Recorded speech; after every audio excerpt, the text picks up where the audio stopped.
Thank you. Good afternoon, everyone. Welcome to the last session of the summit. Today we have a panel, a very robust panel, about building and sustaining partnerships, and we're going to jump right into it. I have a specific question for each of our panelists, and then time permitting, a couple general questions that we can open up to everyone on the panel. So Kelly, I'm going to get started with you.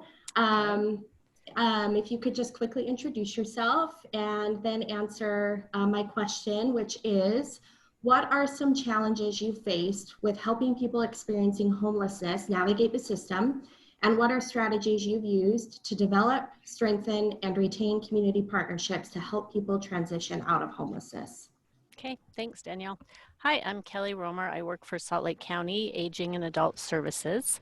I've been with the agency for about 17 years, but 3 years working specifically with seniors who are homeless or facing homelessness.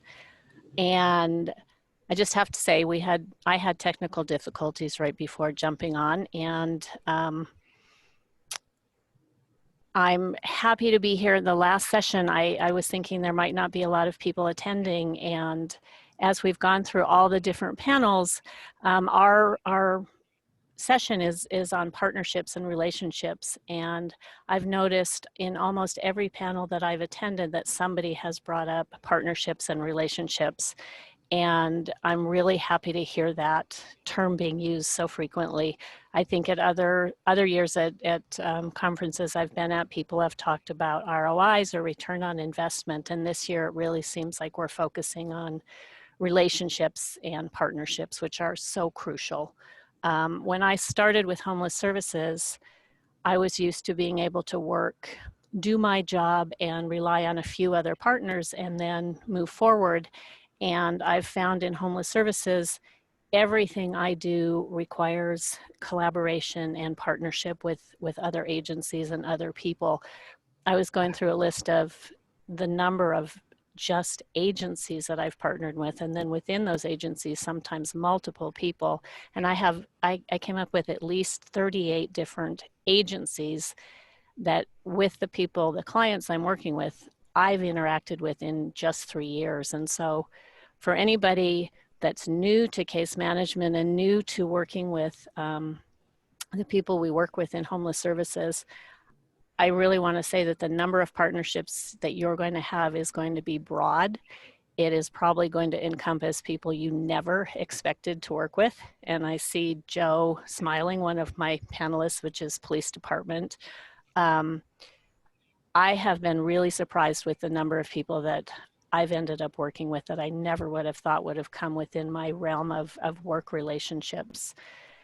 And one of the earlier panelists, or not panelists, but sessions, she talked about having coffee dates with people, which made me laugh because literally that is something I do. I try to develop real relationships with the people in agencies that I'm working with because those relationships are crucial. So Danielle's question was, what are some of the challenges I've faced and helping people who are facing homelessness navigate the system, and what are some of the strategies I've used to develop, strengthen, and retain community partnerships to help people transition out of homelessness.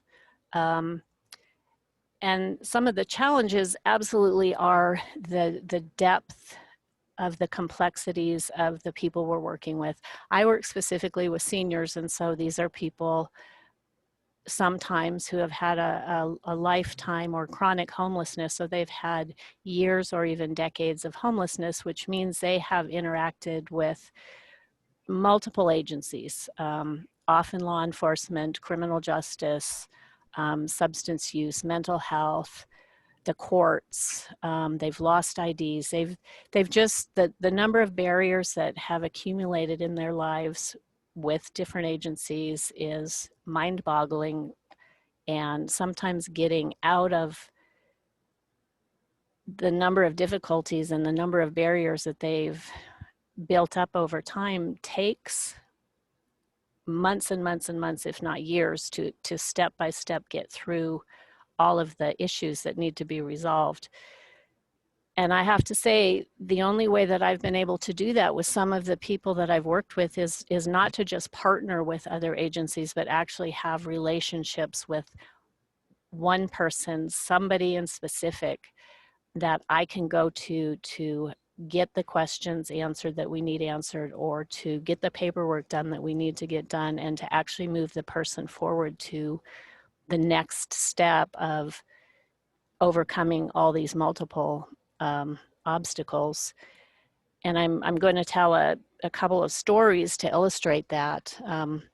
And Danielle, let me know when I'm getting close to my time, because I have a whole bunch of points to go over, and I'm sure it's way too many. But I have a gentleman here who I've been working with, who's 63, and he lost his birth certificate, which happens with a lot of our clients. And we thought we'd get another birth certificate, and it turned out that he actually doesn't have one. Back in the day when everything was paper, it's a long story, but his was lost. And so we had to get into the archives of the state, and nobody was willing to do that until I went down there and actually developed a relationship with a woman who worked there. And she went in on Thanksgiving weekend to try and find him the archived paperwork.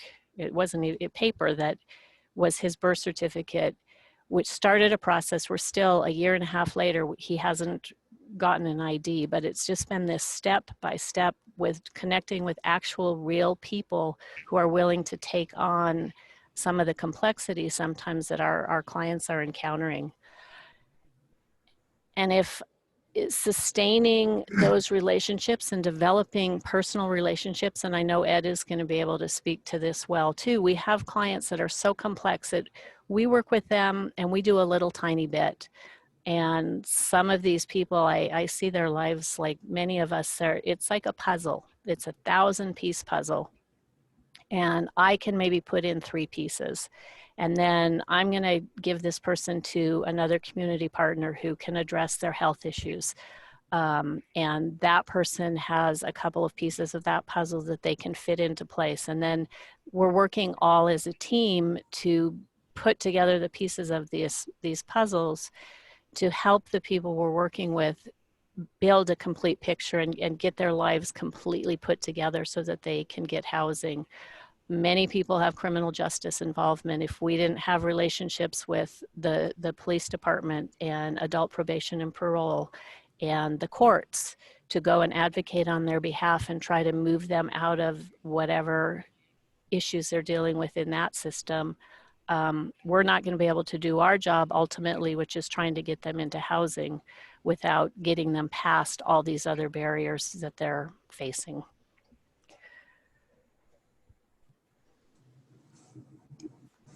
Great, thank you so much, Kelly. Ed, I'm going to move on to you next. So people experiencing homelessness are often working with a multitude of agencies, but the reality is that they're like the rest of us. They have appointments that they need to get to, commitments that they need to follow through with, but that can be really difficult to do when transportation is not available, and it can result in people not following through on medical, behavioral, health, and housing appointments. What partnerships do you think are needed to address this issue? Thank you. My name's Ed Snoddy. I'm with Volunteers of America. I have an advanced substance use disorder counselor's license and a mental health officer. I've been employed with VOA for 26 years, primarily doing homeless outreach out on the streets. I have been involved with the test pilot project, Pathways to Housing, and various other model development models in town. In regards to homeless outreach, it'd be impossible to really assist somebody unless you had transportation. And until we're able to develop someone's skills to the point where they're self-reliant, there's a need to keep contact. I like to use a patient navigator model, Now there might be another another agency like Aging Services that will introduce me to a client. I like to keep in contact with that person to make sure that when I take them into like a medical appointment, they know how to fill out an application. They're actually representing themselves in a proper way. They're there for a specific reason. I think all of us have had clients or have clients that will answer to what you want to hear and not really give, forward information. It's sad that a lot of people that we're working with, especially down at this lower level on street outreach, is that some people are still illiterate. Has been the common theme through a lot of this conference has been trauma. A lot of people don't even want to go into a building by themselves. A lot of people don't know how to present themselves. A lot of people feel that, just the way they're dressed, they'll be perceived as, not a real person. Agencies, everyone in every client within an agency has special needs, and it takes time to develop the relationship with this person. And after I was doing this for a couple of years, I realized that talking to somebody outside, asking them questions, I was getting the answers that I wanted to hear, not what was actually the problem. As soon as I'd get them into the van or the car to transport them to an appointment, they started relaxing, starting to come out with more of their life history. And it was so much more personal. And at that point, you started developing a relationship. It's hard to, we have a lot of resources in our community, which we're grateful for, but it's really hard for people to get a paper referral and say, okay, you have a 140 appointment or at 4th Street Medical Clinic. Let me know how it goes. It's not going to happen very often.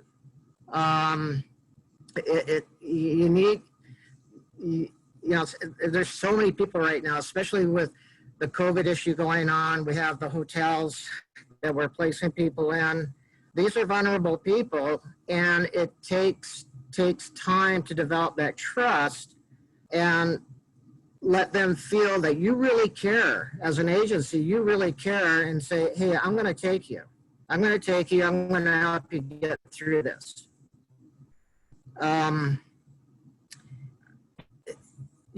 often like to sit with a person during the first couple of encounters, especially with behavioral or medical, just to make sure what they're saying is truthful, and it's just not an answer that they think the provider might want to hear, but what is the real need?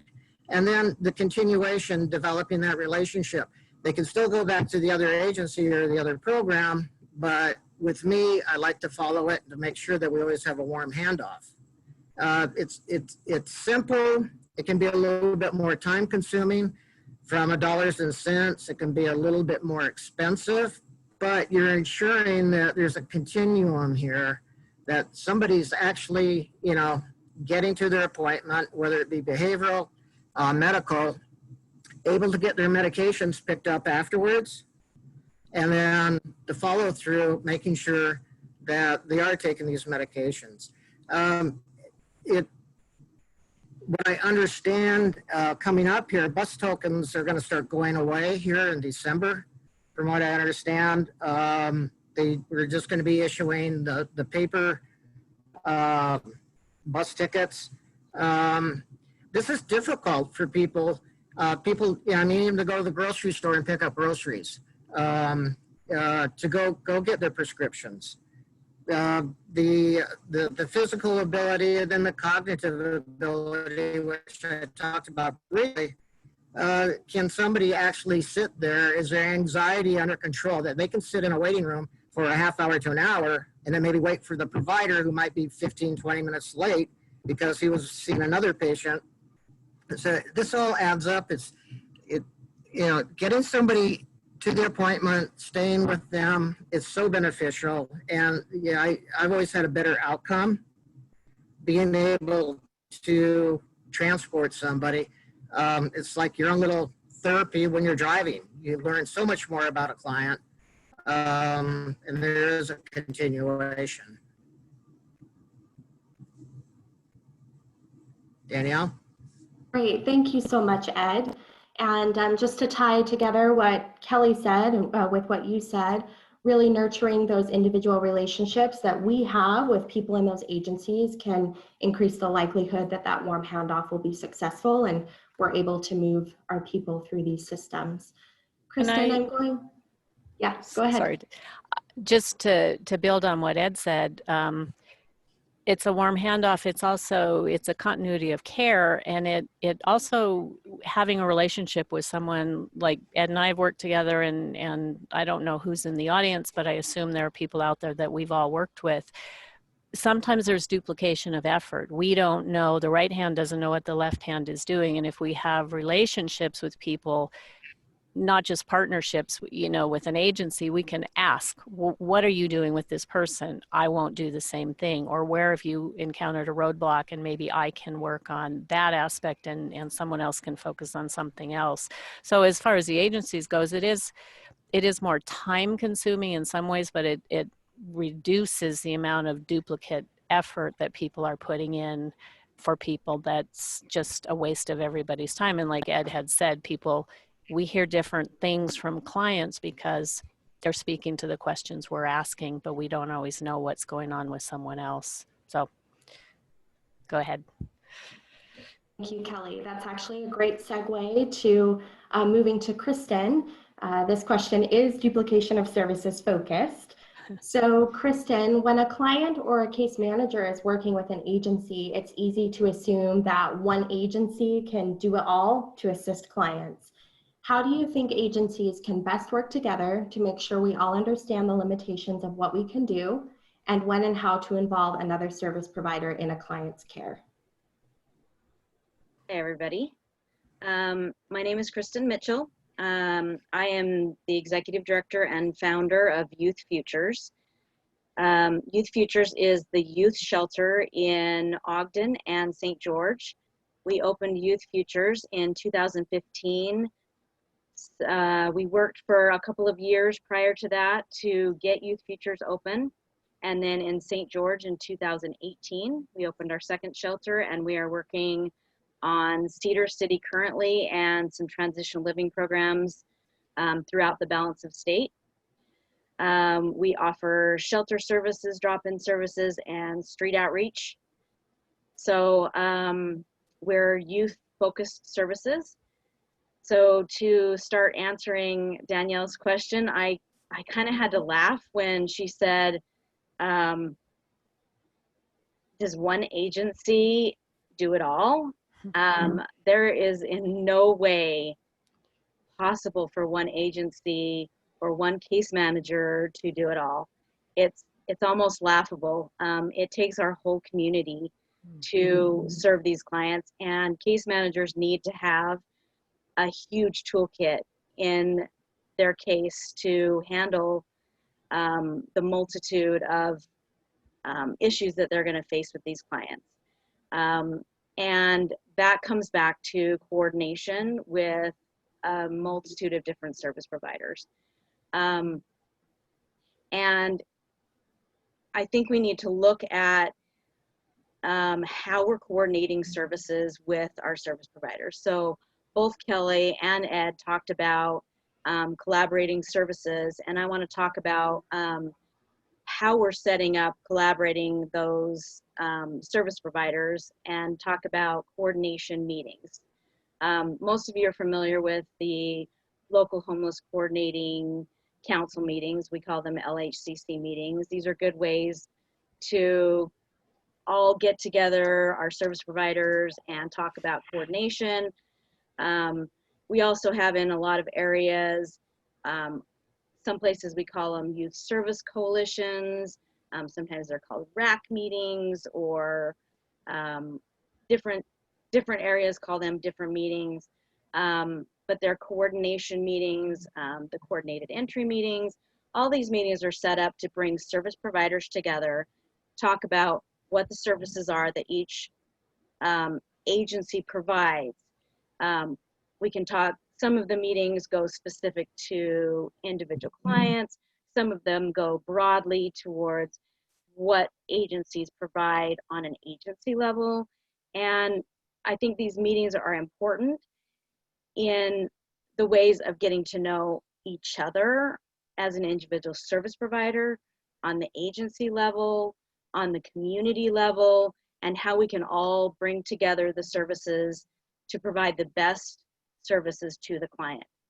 And if you don't have a community meeting that you need in your area, such as a youth service coalition meeting where you're getting together with your youth specific service providers or your senior specific service providers or your veteran specific service providers, then look at setting one up. Get your veteran service providers together and say, let's pick a time when we can set that meeting up and get your service providers together and talk about how you can work more closely together to specifically provide those services to that client. And I think it's important to look at our other service providers as friends. Don't look at them as competing agencies. Look at them as friends, and we're all working together to provide better services and help each other specifically to best serve our clients. It takes us all to provide the best services for our clients. And if you're a new service provider in our community, bring your services, come into those meetings and keep coming and keep offering those services and offer to help. If you're in one of those meetings and you know of a new service provider, invite them to come to the meeting, welcome them with open arms. And if you don't know what services they provide, ask for a tour, ask them for their pamphlets and bring those pamphlets to your agency. Learn about what they do at their agency and offer their services to your clients. Work together. I think it's important to collaborate in all service areas and work together.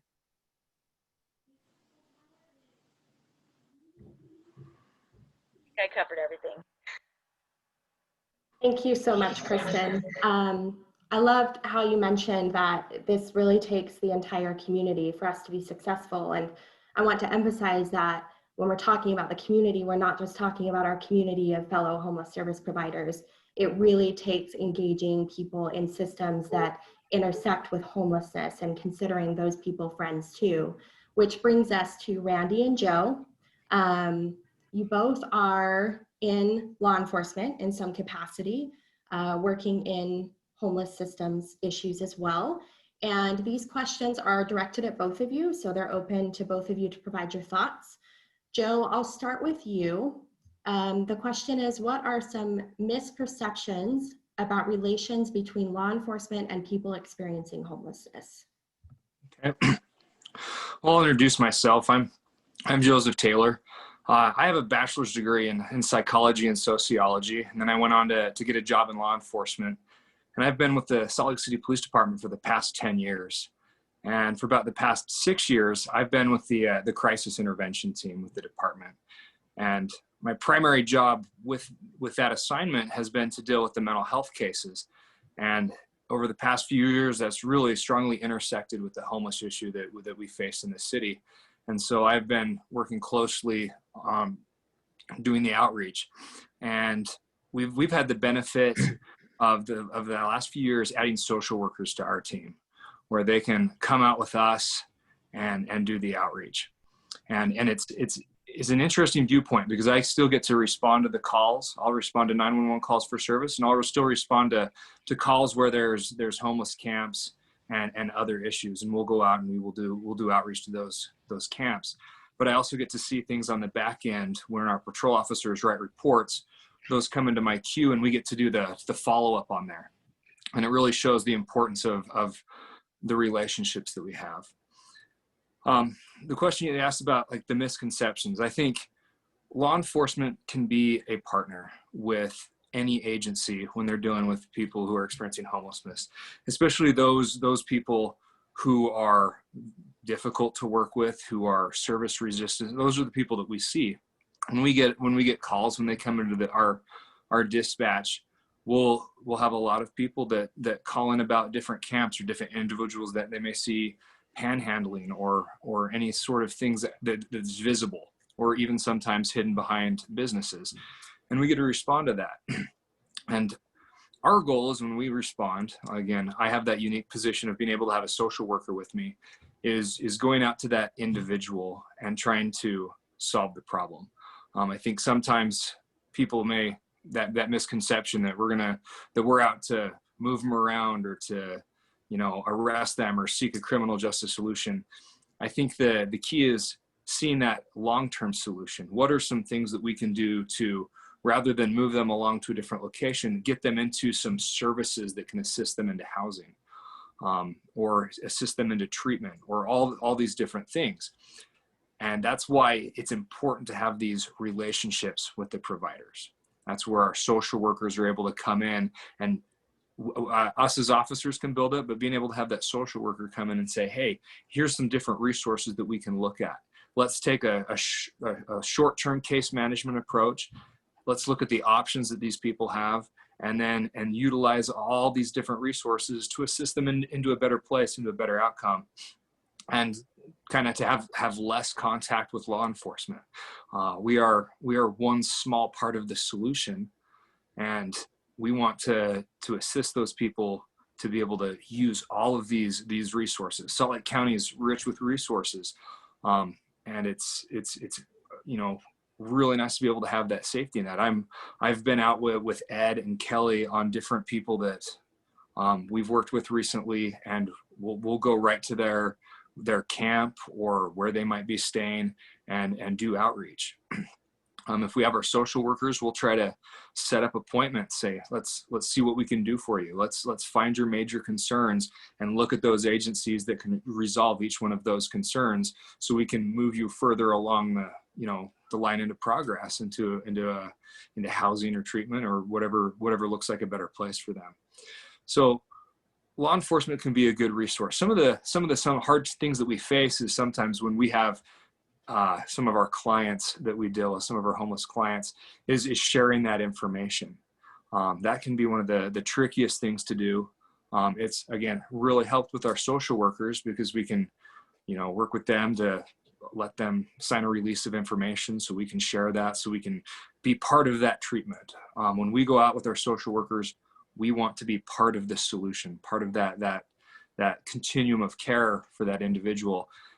Like I said, the goal is to get them to a better place, not introduce them to the criminal justice system, which is sometimes not as productive as getting it. Because if I have a homeless camp and that person moves into housing and treatment, that's it's a permanent solution, or a much longer lasting solution than saying, hey, just move your stuff and go, or writing a citation and then just telling them to move along. We want to be able to come out with compassion. And looking at the problem of homelessness from, as being an officer in Salt Lake City, it seems insurmountable. But as we go out and we do outreach, we talk to these individuals, and I think that's what's very interesting is as you get to know them, you learn their story, learn where they're coming from, why they're there, the circumstances that led to that. That's why, even in light of this whole conference, the information that we get, it really helps present people as individuals, and then you can understand, I want to help get this person to a better place. And I think that goes with the other providers and the relationships that we have. We try to have meetings and understand what everybody does, but as we go out and we work and share information and work together, we build friendships and build relationships with those other providers. And it's a network of trust that we have, that I know that if I call up somebody, they're going to be able to say, hey, yeah, we'll go out with you, or let's get that information and we can help. And we know that stuff will be done, and they can rely on us. If they reach out to us, we'll do the best we can with our little sphere of what we can do. So it's a big issue, but I think that, being in law enforcement, we have that little part of the puzzle, and we can definitely help, especially as we learn the resources and we're part of that information sharing.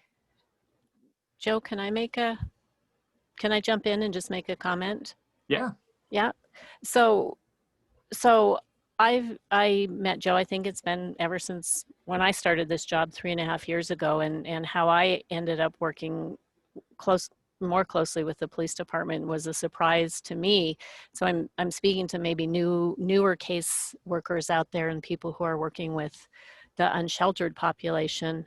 Our partnership's been fantastic. You know, the Joe and his team will call me if they encounter a senior who's homeless or a senior that they're concerned about and say, we don't really know what to do with this person, Kelly. Can you meet them and see how you can help them? Which has been great because we've been able to intervene on a number of cases.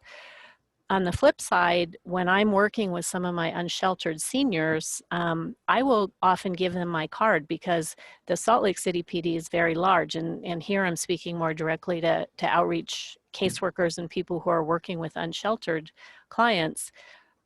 And I will give my clients my card and say, if you get stopped, if you have an interaction with the police, if you're not doing something illegal, if you're camping, or you know, some of our clients have mental health issues. If you're having troubles and the police are stopping to talk to you, they have my card, and I'll say, tell the officer that you're interacting with, that you're working with me, and ask them if they will call me before they go any further, just so that the officer understands that the person that they're dealing with on the street is working with someone in our homeless services field, and they can talk to us and get a better picture of what's going on. Possibly, instead of having more criminal justice involvement, they can refer the client to us.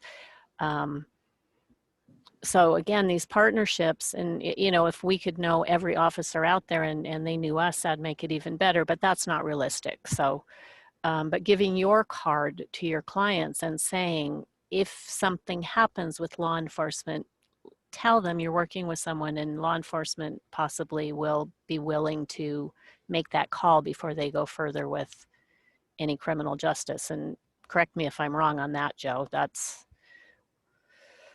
my take on it. Yeah, I mean, I think that's it. I mean, we have a large department, and a lot of, you know, patrol handles a large portion of our calls. So, you know, I'm only able to do a portion of that outreach. And I think that's why it's important. And, you know, it depends on the department size and what kind of, you know, setting that you're working in. But just being able to maybe have a liaison, you know, someone in the department that has an understanding of resources, but then can also understand the law enforcement side and can bring that together and help bridge that gap. That's kind of the key is, you know, just with different departments, being able to have that open communication. So if maybe one of our clients, somebody that we've been working with, does maybe end up going to jail or has a citation, that report may eventually make it back to me, and then we can look at it from a resource-based thing. You know, we could contact the justice court or wherever. Our social workers can go to the jail and have a conversation with the person. And then sometimes, and you know, in conversation with our social workers, sometimes when people are in jail and they go visit them, that's a good time to actually interject and provide some resources and say, hey, when you get released, come talk with us and let's look at some options for you. And we can help, you know, bridge that connection. Because then, again, a lot of the people we deal with are homeless, and being able to track them down is one of the hardest things sometimes. And if we know where they're at, that's a great time to make contact to provide services.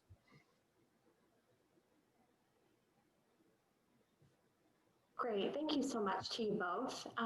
In consideration of time, I'm actually going to move on to the next question, and Chief Watt, I'd like you to start with answering this one. How can direct service providers positively influence and impact community perceptions regarding the role of law enforcement in the homeless system? Yeah, a little bit of background. I've been with the Ogden Police Department 37 years, been in law enforcement for 40. I have a couple of master's degrees. I'm currently finishing up a PhD in organizational management. And I started with the Ogden Police Department in 1979, and we had homeless. Here we are in 2020, and we still have homeless. And I've seen literally millions of dollars thrown at these problems through a variety of programs. I don't know that there's a solution, but we can do better at managing consequences, and we can do better at being compassionate to this certain sector of our community because they are community members. My role is at the strategic level. I set the vision for the department and how we handle these issues, and this is an issue. It's my role to try to find and strike a balance and have a vibrant, effective, and economically sound city while still treating and ensuring my officers treat everyone as community members. So the thing that we've done in the last 4 years as chief is we've looked for alternatives, and service providers are our alternatives. We can't arrest our way out of this problem. Incarceration is pointless in most of these cases. So we have to find alternative ways to deal with this. And it's not easy because we're not only dealing with simply a homeless factor, we're dealing with personalities and persons with agency who choose certain things. And then we're dealing with a significant amount of mental health issues and a significant amount of addiction and a variety of things. Police are the first responder in most cases, but we're definitely not the best provider.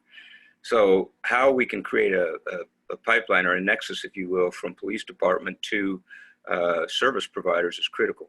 We created a homeless outreach coordinator position a little over a year ago. We were able to get grant funding from a private organization, so we now have a full-time person. Instead of flock shooting, if you will, we decided to take the starfish approach, where it matters to one person. And so if we can find that person, and our homeless outreach coordinator is currently doing about 147, one person is doing about 147 referrals a week to different service providers. And so it's a consistent, constant problem.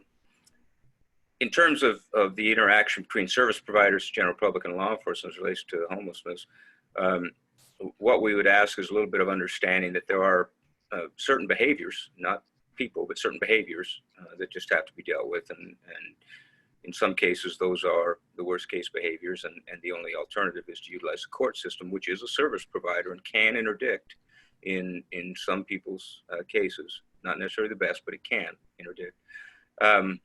By creating required connection with service providers, that's necessary. But in the meantime, it is understanding the police department's role, and is understanding that we're not taking a heavy-handed approach. We are doing our best to identify how to get this person to divert this person into the right set of services and circumstances that will best suit them. And sometimes we're lucky, and that's 2 p.m. when all the service providers are open, and sometimes it's 2 a.m. when no one is open, and we still have to find a solution. The greater sense of community also includes our police service providers as a service provider to help as part of the whole continuity community in terms of services to everyone.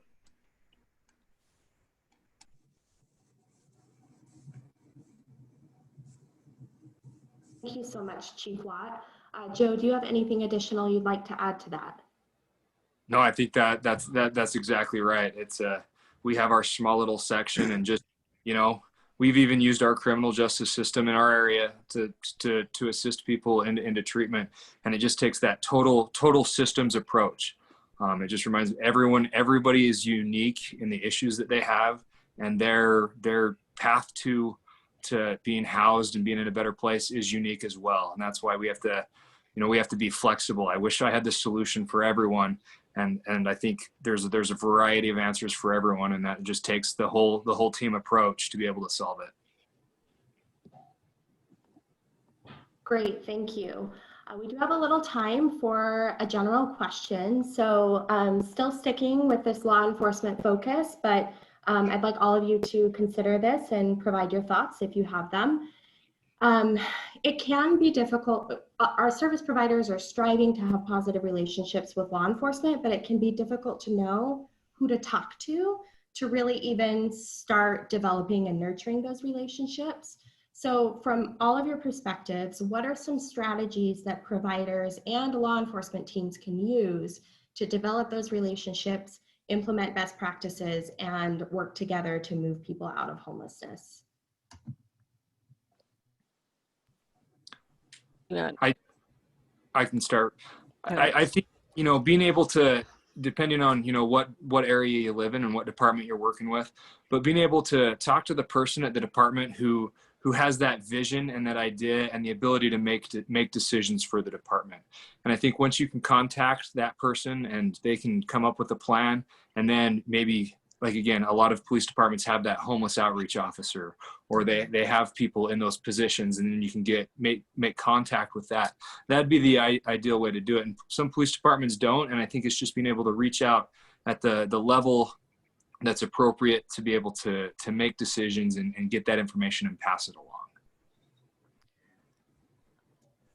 So I started this position 3.5 years ago, and I think at the time maybe Salt Lake City, at least from my knowledge, in Salt Lake County was the only police department that had the outreach team. Does that sound right, Joe?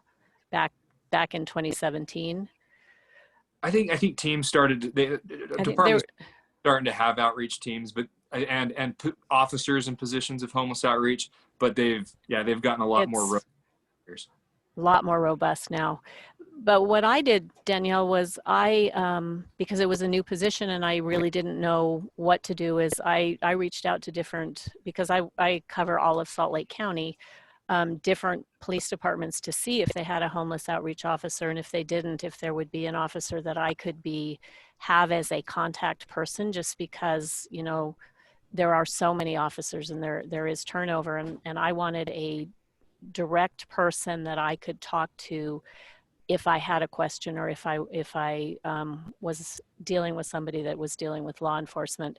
And that required some effort on my time, but it really has made a difference. And now in several different police departments, I have an officer who knows to reach out to me also. And so the officers will share your name with the person that might be interacting with a homeless individual who isn't a homeless outreach officer, but at least then they know to refer the client back to, and again, I'm speaking to whoever the case managers are out in the audience. We can't see who you are. We don't have names. Just so you know, it might be on your shoulders to reach out to the law enforcement officers to say, hey, I'm a person you can contact if you're encountering a homeless individual, please reach out to me and I might be able to help them. So do some homework and talk to Joe. He might be able to give you some names in Salt Lake County.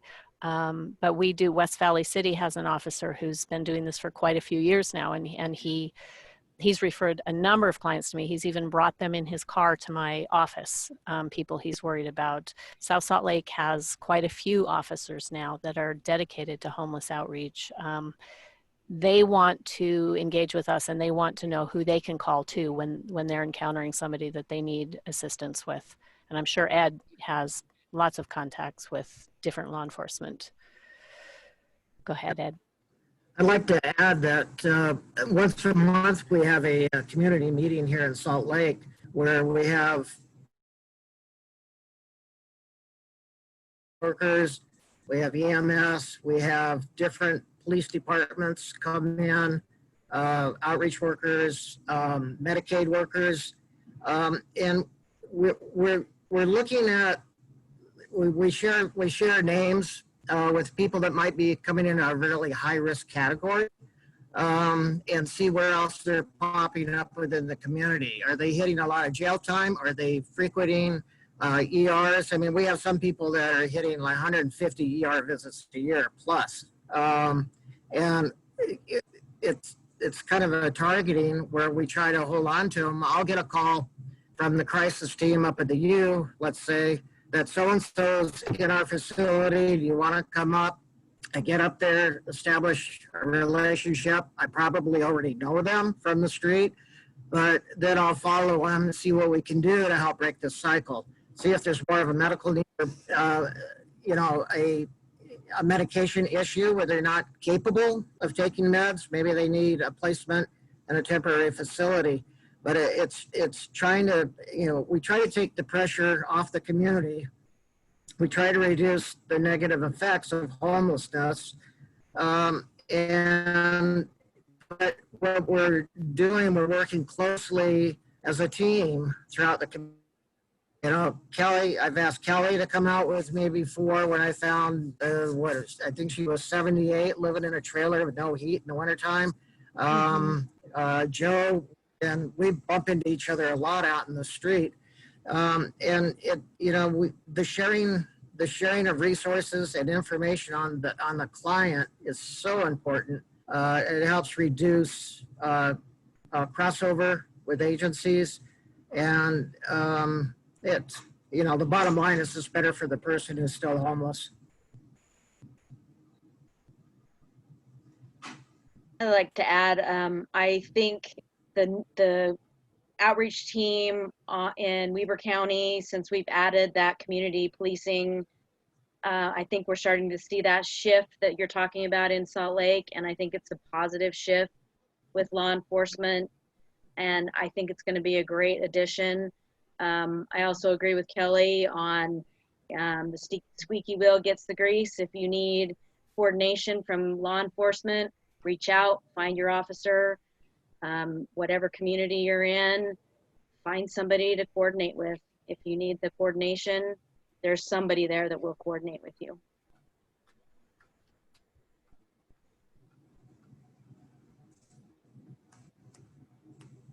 Any additional thoughts on this question from our panelists?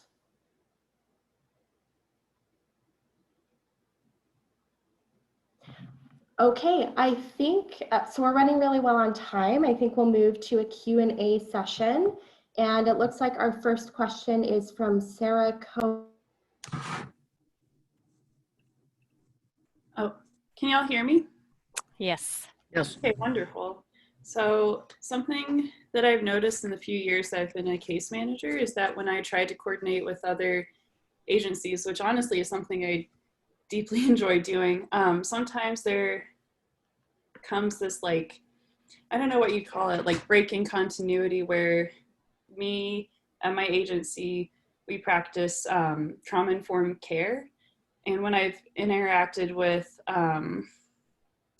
like doctors or other clinics or law enforcement, they like don't go through the same kind of training. And so what ends up happening is there's like some inconsistency with care. And so I was curious, like, if y'all have any thoughts on what we can do to kind of bridge that gap, because I am a very firm believer that trauma-informed care is like very pivotal to how we are able to help our clients. I mean, I've helped so many of my clients in numerous ways just because I was able to meet them at a different level and communicate with them in a more compassionate way. So yeah, I just want to hear what y'all's thoughts are on that. If I have history on a client or currently working, and there's, you know, an apparent medical need I always like, if it's an ER setting, let the nurse come in, do the preliminary triage. When the nurse walks out, I walk out, and often have a chance to talk with the doctor.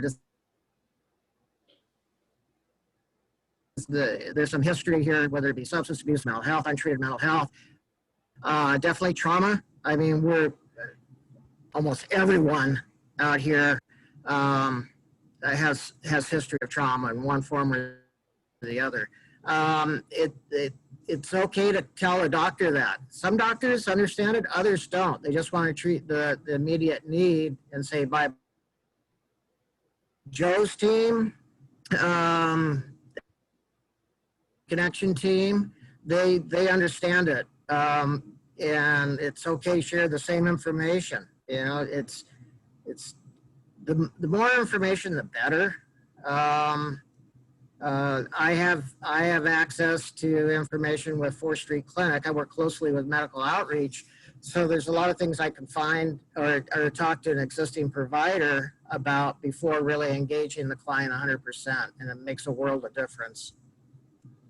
And so I think that speaks a little to that warm handoff, Ed, you know, where I have the latitude sometimes to, if I'm with a client, actually accompany them. I've gone to court with clients. I've gone to places where I didn't think I would be going in this job, to be with a client who, again, the trauma, to be a support for them. to run interference, kind of like Ed is saying, in a gentle way, if necessary, to kind of model for the client that you can be here and you can do this in a way that isn't going to get you in further trouble, sometimes if it's law enforcement related. Social Security, places that they don't feel comfortable going. I know a lot of the older clients I work with are extremely intimidated by bureaucracies and the systems that they've been traumatized by. And so to just have somebody be there with them is a huge help. I know not everybody has the time to do that, but with certain clients, again, that warm being there and explaining to the person that you're handing them off to that this client needs a different level of care than maybe their average client would makes a huge difference. And then you're part of the same team. You know, you're all working on the same goal with this client. You're not passing someone off and saying, okay, I've done my part here, now it's your turn, but you're part of that transition.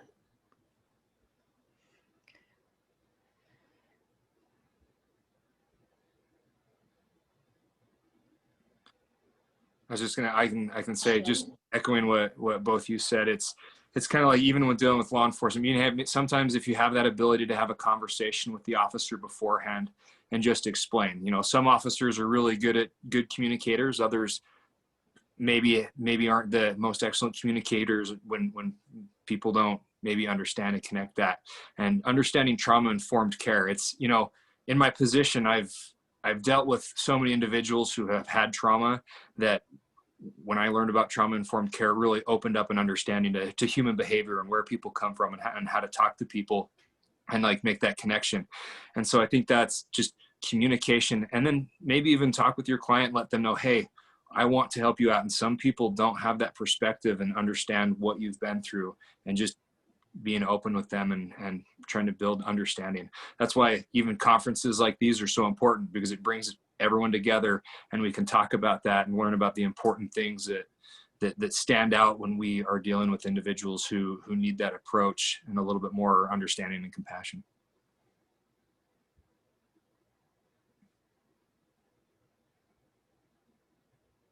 Thank you so much, Sarah, for your question. We'd like to invite any other questions from participants. Just use the raise hand function on your navigation panel.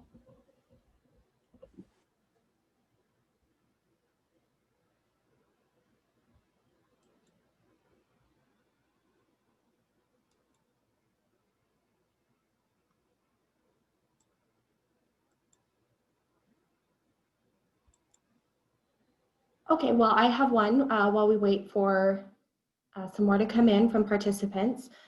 Chief Watt, I'd love if you, I adore Anna Davidson. She's such a joy to work with, and I think Kristen would agree. And I feel that she really has brought so much to the Ogden community. Can you speak a little bit about how her work has helped improve relations between law enforcement and people experiencing homelessness, and also what she's brought to your organization and the officers with whom you work?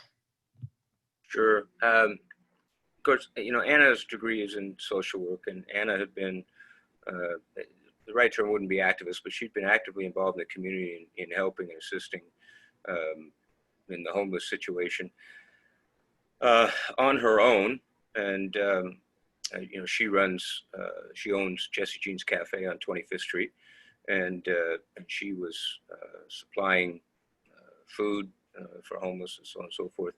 So when we began to look at new ways to do things, we knew her, we knew about her interest and her love for what was going on.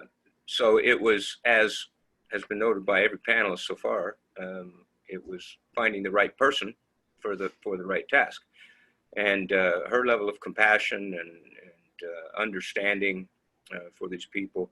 Plus, over the years, she had developed relationships, contact people at a number of service agencies as she worked as just a benevolent citizen to try and help the homeless. So she already had a network of of people in place. And so it became very easy for us to identify this. How it had happened was she'd asked for a meeting with me and with the mayor and the chief administrative officer of the city, but particularly she wanted to talk to me because she thought the police needed a different approach. So we met and we talked about it. I said, okay, I'm willing to commit some part-time dollars. Let's see if your thoughts, ideas, philosophies will work. And she astounded us in a series of months, just a few months, with what she was able to do and accomplish. So clearly it was a resource we didn't want to pass on. So we were able to go out and find 3 years worth of grant funding to fund a full-time position and put her in place. I like to call her the velvet glove that we're applying to, the soft touch that we're applying to the homeless issues in a far better way and experience the results. The key is that she has relationships, she does her best not just to refer. A referral to her is walking the person to a physical location, walking them in, going face to face with their contact and turning them over. We find it to be far more effective than making a phone call and then telling the individual, go to Weber Human Services, here's the address, walk in and they'll talk to you. That doesn't work. And so the strength of Anna's service is the relationships that everyone has talked about so far, and her ability to know who to talk to cut through the bureaucracy, which was a common complaint from the homeless individuals themselves, was being left to sit for hours at different places just due to workload and caseload, and because they weren't a priority. It seems that when Anna gets involved, the priority goes up a little bit, and we get services that way faster. And also to that point, just walking someone over and helping them with it. I'd say 99% of the people that I've interacted with, and again, these are seniors, so they may be facing cognitive limitations, physical limitations that make it extremely challenging for them to navigate some of these systems. Walking them over and helping them do it is a crucial part of it too, because if they were able to navigate all those systems themselves, they would have done it, right? They would not be on the streets, or they would not be in the situation they were in. And so again, as case managers, to hand somebody some paperwork or hand somebody something and say, here, now you need to go do this, that often is not going to end up with the results that we're hoping for, because they are, for whatever reasons, they are not able to do the things that are necessary to do to get into the housing. That's how come we're here. That's how come we're involved. And again, that warm handoff, if you can't do it all, find the right person in another agency that can do that other piece of the puzzle, because our clients and the people we're working with, they've run up into a dead brick wall, right? They're at a dead end. They need our help. They need us to figure this out with them. Because it's not going to happen if we just give them a tool and say, go use this tool. We have to show them how to do it and maybe stand by them while they do it. I would just like to give a shout out to the police. I have had over the years, when the community connection team was first started, I had homeless clients coming up going, the police help me. Ed, yes. the police help me. And they didn't arrest me. They didn't throw me away. I go, yeah, that's what it's all about here, And sometimes the best thing you can do for a person who's down and out and living on the street is just sit down next to them and talk with them, and you'll find friendship. So, just a little shout out, guys. Thanks. I second that. I hear the same thing. He was a cool guy, and they look kind of surprised. They'll say, yeah, I talked to that officer and he was a cool guy. It's like, yeah, a lot of them, they're in our city. They're trying to help. They're doing everything they can to help. Like Joe said, not everybody has the same training and not everybody has the same skills, but they're trying. And if I could, that's the tone that the chief administrator sets. That's in his or her lane, and it will trickle down. And if the right vision is put down, and if the right level amounts, finding that balance between compassion and enforcement where enforcement is required. That will trickle down to the troops, and that's the position they'll take, and that's the right position. Wonderful. Well, we are right at time. I want to thank you all from the bottom of my heart for participating today and answering all these questions and providing your sage wisdom. I hope you all have a wonderful weekend, participants too, and I look forward to working with you soon. Thank you. Thank you. Thank you. Happy weekend, you. everybody. Bye. This webinar will end in 5 seconds. Thanks, Danielle. Thank you.